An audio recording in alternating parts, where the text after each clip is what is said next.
kita bisa melihat peristiwa firman akan membersihkan hal-hal yang masih kotor, rejeki-rejeki yang kotor, orang-orang yang toksik, pergaulan-pergaulan yang tidak benar, kebiasaan-kebiasaan buruk kita, hal-hal yang tidak baik, kuasa-kuasa jahat akan dibersihkannya daripada kita. Baru tahu kan? Iya ya Romo, sekarang saya mau Romo, setiap baca firman Tuhan, saya akan berjuang Romo untuk melakukannya. Karena disitulah Bapa sedang membersihkan kehidupan kita. Salam damai sejahtera saudara-saudaraku yang terkasih, pencinta firman Tuhan. Berjumpa kembali dengan Bible Learning with Father Joseph. Saudara-saudaraku, bagaimana kabar Anda hari ini? Yang di Sarawak, yang di Johor, yang di Kuala Lumpur, di beberapa daerah di Malaysia, yang juga sudah menonton video Bible Learning secara rutin. Terima kasih, salam dari saya Romo Yosef dari Indonesia. Doakan suatu saat saya bisa ke Malaysia.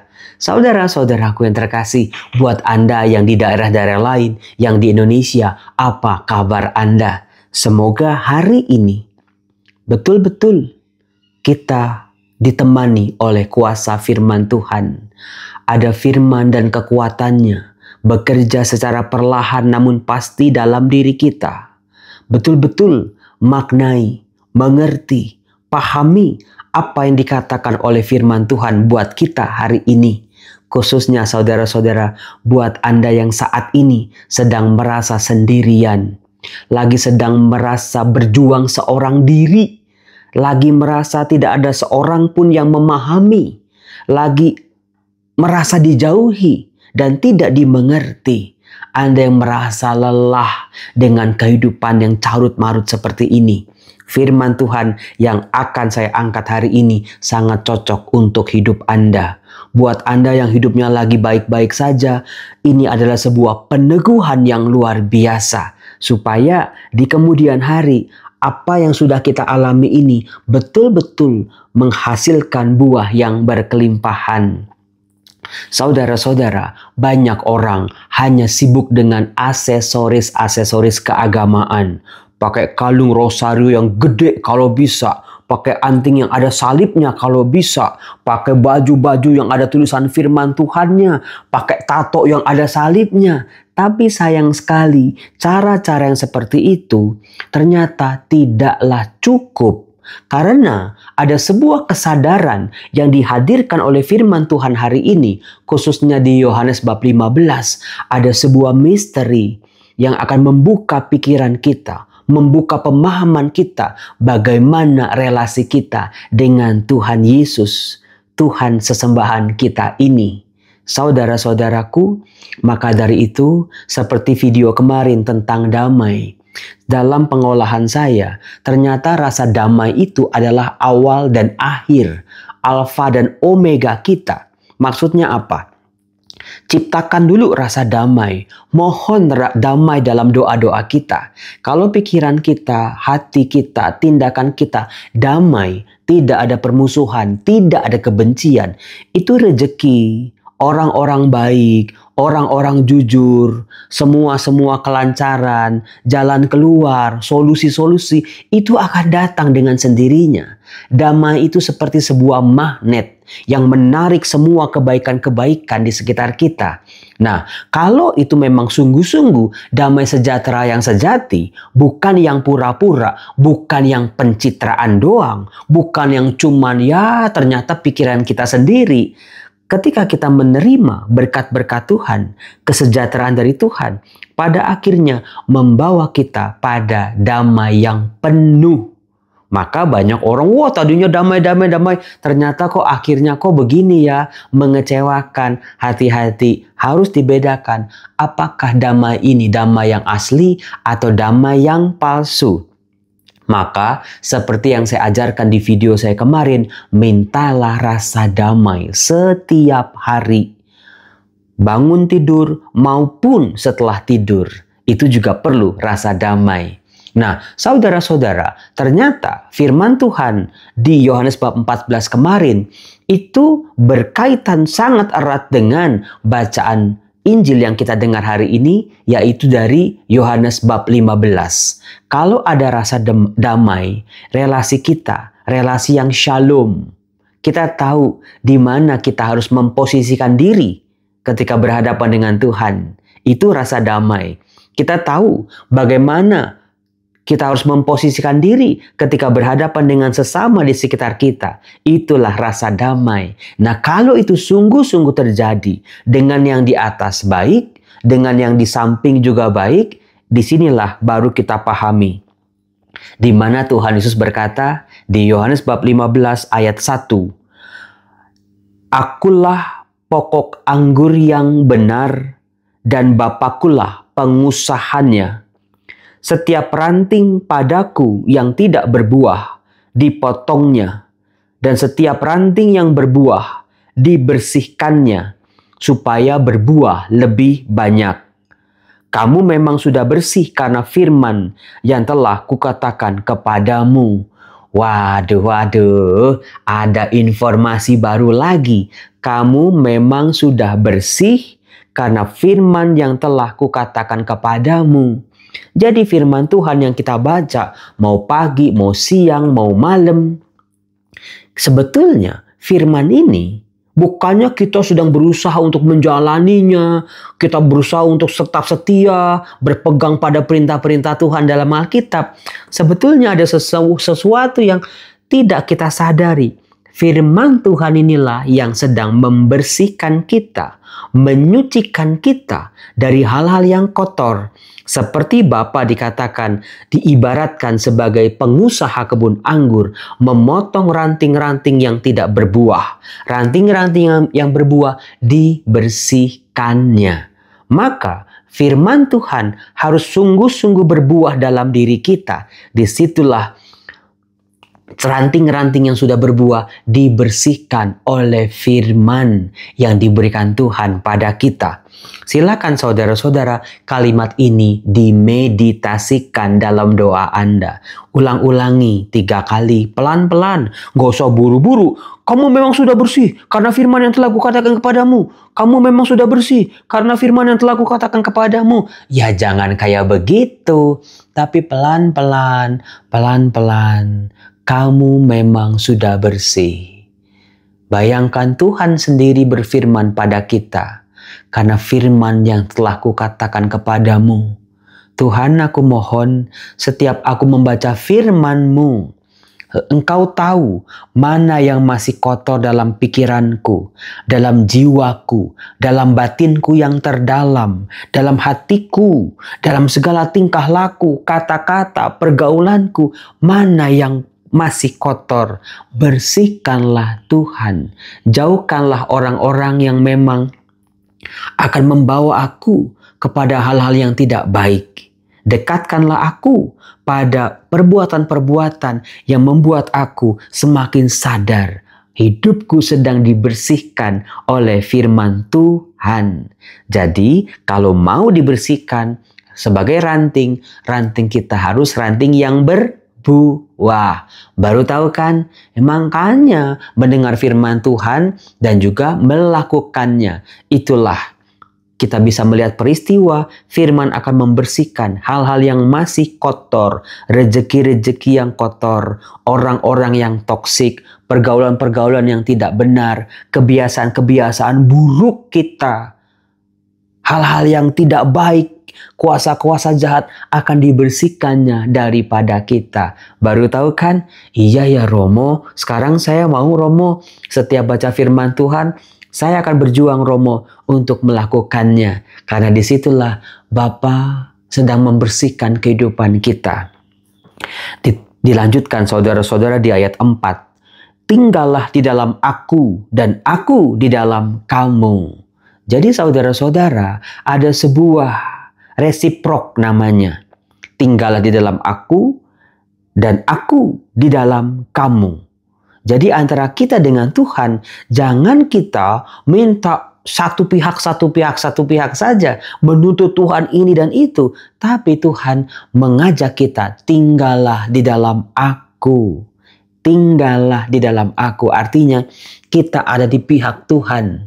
Coba saat ini dengan pekerjaan kita, dengan pergaulan kita, dengan kebiasaan kita, dengan pelayanan kita, dengan keseharian kita. Kita ini ada di pihak Tuhan atau di pihak lawannya Tuhan?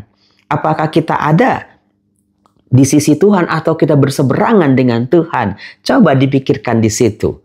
Iya ya Romo, selama ini Romo dengan pekerjaan saya, dengan pergaulan saya, dengan kehidupan saya Romo, namanya saya saja Romo ada nama baptisnya, tapi kehidupan saya yang sesungguhnya di kehidupan nyata jauh sekali dari sifat anak-anak Allah ini. Dikatakan sama seperti ranting tidak dapat berbuah dari dirinya sendiri kalau ia tidak tinggal pada pokok anggur. Demikian juga kamu tidak berbuah jikalau kamu tidak tinggal di dalam aku. Waduh Romo, iya ya Romo, saya harus Romo ada di posisinya Tuhan, ada di pihaknya Tuhan. Maka di situ, hanya dengan itu saya bisa berbuah. Dikatakan di ayat 5, ini Yohanes bab 15 ini setiap ayatnya itu daging semua. Akulah pokok anggur dan kamulah ranting-rantingnya. Romo, saya tuh suka bertanam Romo. Saya itu kalau ada ranting yang kering, ada ranting yang patah, ada ranting yang daunnya itu kuning-kuning, ada ulet-uletnya, ada telur-telur, larva-larva serangganya Romo, langsung saya potong Romo. Ternyata jangan-jangan selama ini hidup saya seperti itu Romo. Masih ada kotornya di daunnya, di rantingnya atau di buah-buahnya, sehingga buah yang saya hasilkan tidak baik. Rezeki yang saya hasilkan buat anak, istri, suami, buat keluarga saya tidak baik. Maka Tuhan dengan firman-Mu bersihkanlah. Barang siapa tinggal di dalam aku di dalam dia, ia berbuah banyak. Sebab di luar aku, kamu tidak dapat berbuat apa-apa. Di luar aku, kamu tidak dapat berbuat apa-apa. Kalimat ini juga bisa Anda ulang-ulang dalam meditasi Anda. Coba sampai 20 kali pelan-pelan. Di luar aku, kamu tidak dapat berbuat apa-apa. Diulang-ulang. Ya Tuhan ampuni, selama ini ternyata aku sedang menjaga jarak dengan Engkau.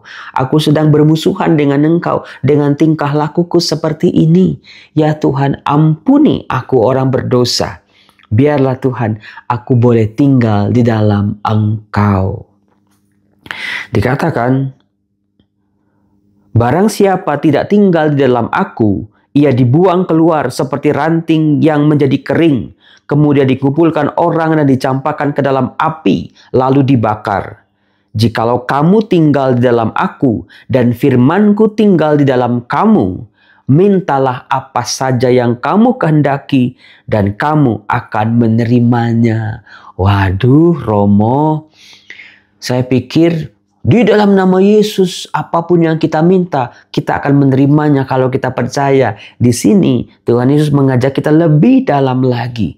Kalau kamu ada di dalam aku dan firmanku tinggal di dalam kamu, mintalah apa saja yang kau kehendaki dan kamu akan menerimanya.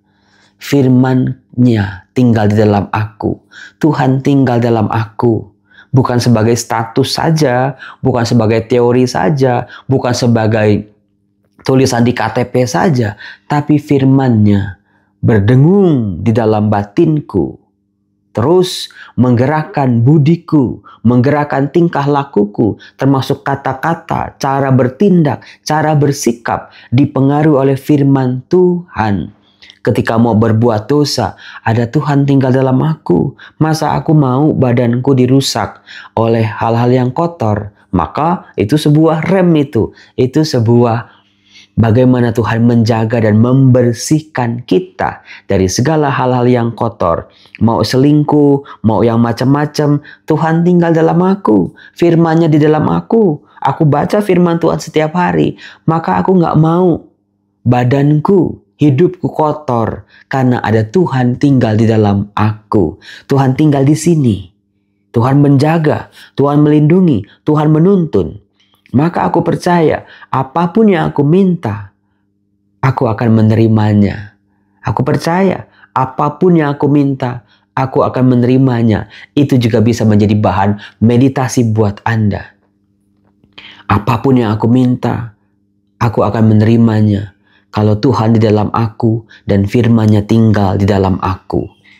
Dalam hal inilah Bapakku dipermuliakan, yaitu jika kamu berbuah banyak, dan dengan demikian kamu adalah murid-muridku.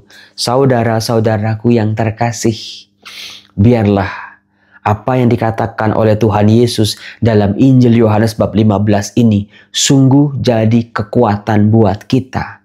Ternyata kita nggak sendiri. Ternyata kita yang memisahkan diri dari Tuhan. Kita yang mencabut diri kita. Sebagai ranting-ranting ini, kita masih kotor. Kita masih bermain di dua sisi. Di satu sisi masih ikut firman Tuhan, masih mengaku sebagai murid-murid Tuhan. Tapi di sisi lain, tingkah laku kehidupan kita masih sangat jauh dari yang diharapkan oleh Tuhan. Tuhan, dengan firman-Mu ini, aku mohon kepadamu, bersihkanlah hidupku, bersihkanlah jiwaku, bersihkanlah rohaniku.